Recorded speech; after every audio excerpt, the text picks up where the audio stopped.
What's going on, everybody? Welcome back to the Celtics Daily with me, Mike Zakarian. And I don't know if we celebrate, if we cry. Should I have been wearing black today? Are we in mourning? Because Brad Stevens is wheeling and dealing in 24 hours, has already made so many moves. The draft is tonight, and it honestly feels like Brad is not done. But before we break down some of the Celtics trades yesterday, do me a favor and hit the subscribe button, especially if this is your first time here. Welcome. Hit the subscribe and hit that little notification bell so you know the next time we're dropping that sweet Celtics alpha for you.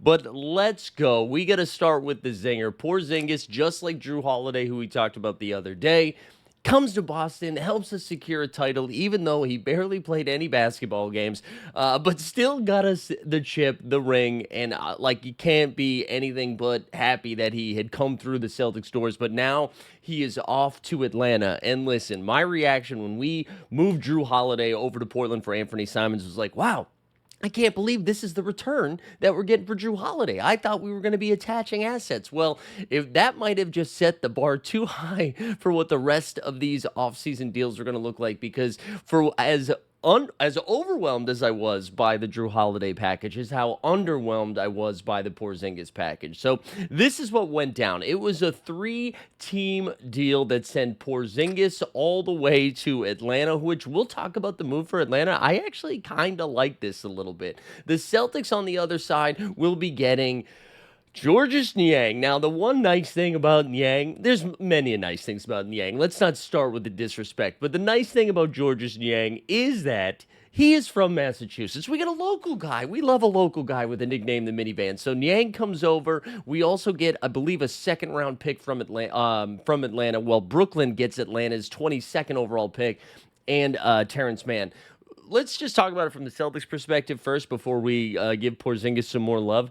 I mean, this is just money. This is just straight cash, homie. This is what this deal was. Like, Niang is fine. I think he is if you're on a bad basketball team, Niang's probably your sixth, seventh guy. If you're on a very good competitive basketball team, Niang's probably your ninth guy. He can sometimes shoot the ball pretty well from three. Solid defender. I mean, his nickname is the minivan, so he's gonna give you some thickness, if you will. But that's it. That's all you're getting for Porzingis. Now, just a reminder, right? The $30 million that we owed Zinger was an expiring contract. So basically, this is a 1-year rental for Atlanta, and then they will decide, do we keep Porzingis? Is this a competitive team? Like, what do we do? Is he healthy? All of those things. So, and the other thing, like similar to Kevin Durant, right? When everybody knows you're trying to move off of a guy, sometimes that hurts a little bit of your leverage, right? So Atlanta knew that the Celtics were desperate to cut some cash, and so you didn't have to offer too much for Zinger. Now, we knew there were some other teams knocking on the door. Golden State was interested, but that was unlikely. We knew Phoenix was meeting with them. I believe it was Chicago had already had some interest in Porzingis too, but ultimately he goes to Atlanta. And real quick, just on Atlanta, I low-key think this is an awesome move by them. They gave up Terrence Mann and Niang, who, again, like role players, to now bring in Porzingis. They're starting five, actually a little bit legit, right? You have Trae Young. You have Dyson Daniels, who was most improved player of the year, I believe, this year. So that's your backcourt. You then throw in the rook, or now the second-year guy, Risa Shea. You've got Jalen Johnson, who was a fringe all-star player last year before getting hurt. And now, assuming Capella's gone, right, you have Porzingis and Onyeka Okongwu, who are still there. And then you look at the landscape of the Eastern Conference. I think Atlanta has the ceiling to be like a 3-4 seed. They also have a floor. They have a floor. But again, because the East is so bad, I think it was a pretty good move, right? Low risk, high reward for Atlanta with this deal. Now, let's go back to the Celtics here for a second. I want to quote our guy, Bobby Marks. So, this time last week, the projected salary and luxury tax, so the salary and the tax combined for the Celtics, with everybody that was on their roster at the time last week, was $540 million.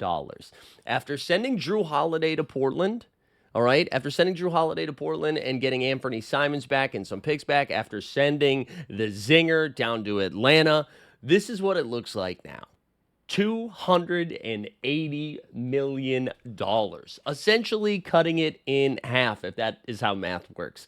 I mean, Brad Stevens made no buts about it. And listen, if you wanted to have the conversation about ownership and what was their going to be approach, well, their approach was going to be, excuse me, are they willing to like spend a ton of money and just keep the core together? We got our answer, and we got our answer before the draft even went down, right? And it was important to cut some salary. That was clearly priority number one, and I don't know if we are done yet.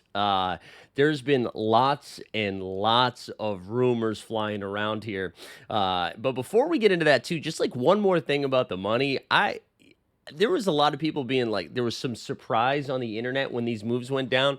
I mean, guys, if we're being honest with ourselves, we knew since November that most likely one or two, but most likely two of Drew Holiday and Kristaps Porzingis were not going to be on the Celtics team next year. We knew that from the beginning. This isn't like a holy crap, all of a sudden it's very expensive. If anything, the decision, and we talked about this in videos like a month ago, if anything, with the Celtics getting eliminated in the fashion they did in the second round by the New York Knicks and Tatum suffering this catastrophic injury that 1,000% is going to keep him out the entirety of next season. If there was any, like, you had any sort of hope or dream that Tatum was going to be coming back right around the All-Star break for a playoff push, after what we've seen from Halliburton and Dame, there's no reason they're going to rush him back, especially now that ownership, Brad Stevens, the leadership of the Celtics were like, hey, listen, we are getting some of these guys out of here. So knowing that Tatum is going to be out for the entirety of the year, it just made the decision-making a little bit easier for Boston to be like, listen, we're going to put out the best team that we can with the guys that we have without going crazy into the tax.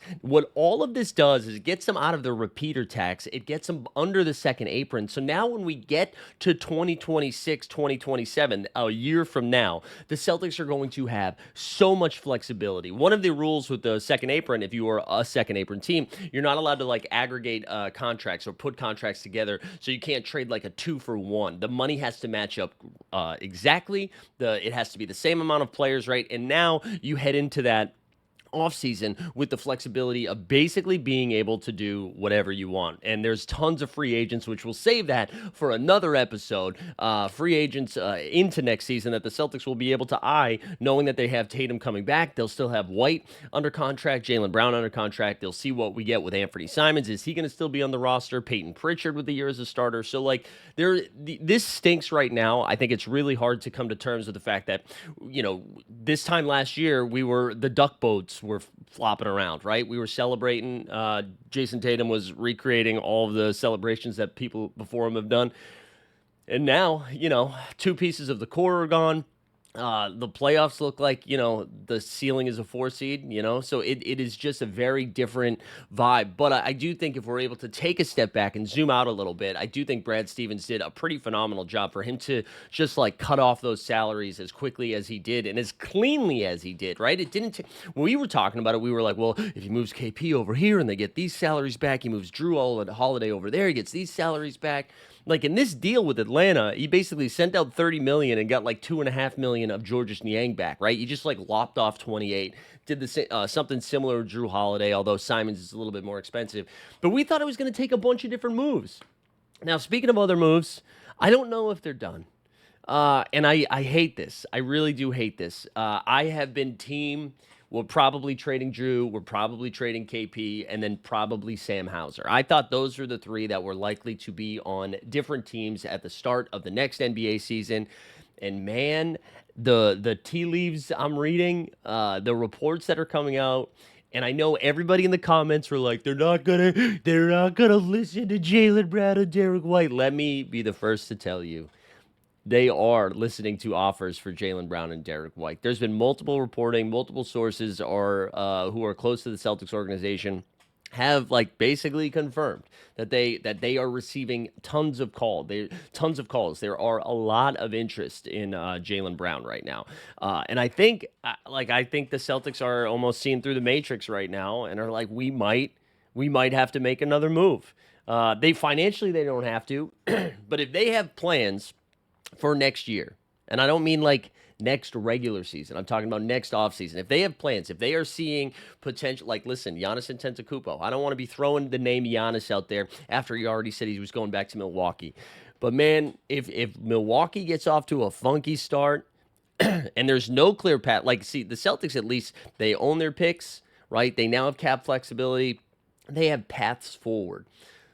Milwaukee does not have that. And if they get off to a slow start, there's no light at the end of the tunnel. There's no, yes, they have their own Achilles injury in Damian Lillard, but there's no light at the end of the tunnel. If they get off to a slow start, all of a sudden, the Celtics become a potential trade destination. And not just Giannis, just like any sort of disgruntled superstar. So, again, I'm not saying that's exactly what's going to happen. I just, if you asked me a week ago, I would have said everything that's happened up until now would have happened. I thought KP was gone. I thought Drew was gone. But that's where I thought it would end. And now it does seem like they are seriously and intently listening to offers around Jaylen Brown and around Derek White. And I am, again, rooting for them to both be here because I do think there is something fun about rooting for this team that I'm assuming Luke Cornett comes back. That is one of the nice things about all of these moves. It does open the door for Luke to be back. It opens the door for Al to be back. And if this is the roster they're going to roll out there, where you get Peyton Pritchard, Anthony Simons, one of those coming off the bench, most likely Simons. You get Derek White, Jaylen Brown. Maybe we see what Baylor Shireman has. Does Jordan Walsh make a leap? Whoever the Celtics draft tonight, what is that going to look like? And I think that could be a fun team to root for. Probably not title aspirations, probably not even conference finals aspirations. But when you think back about those Celtics teams that had Isaiah Thomas and whatnot, those are fun. Those are fun teams to root for. And I know they did make a conference finals, but I don't know. I'm curious to hear what you guys think. Like, where are you landing on these trades? Are you glass half full? You appreciate what Brad has done here and understand the future of the Celtics, or are you pretty bummed out with this Porzingis return? I think both can be true. I am bummed out with the return, but I understand what's happening, and I think I agree with the decision-making process. It's hard to say Brad's not doing a good job when he's been able to cook in the way that he has. And I mentioned the draft. That is tonight. Your boy, Mr. Mike Zakarian, is going to be at the Barclays Center tonight as the Celtics make not one, but two picks with pick 28 and pick 32, unless, again, Brad might be still wheeling and dealing. I might be boots on the ground in the Barclays Center when one of these massive deals happen.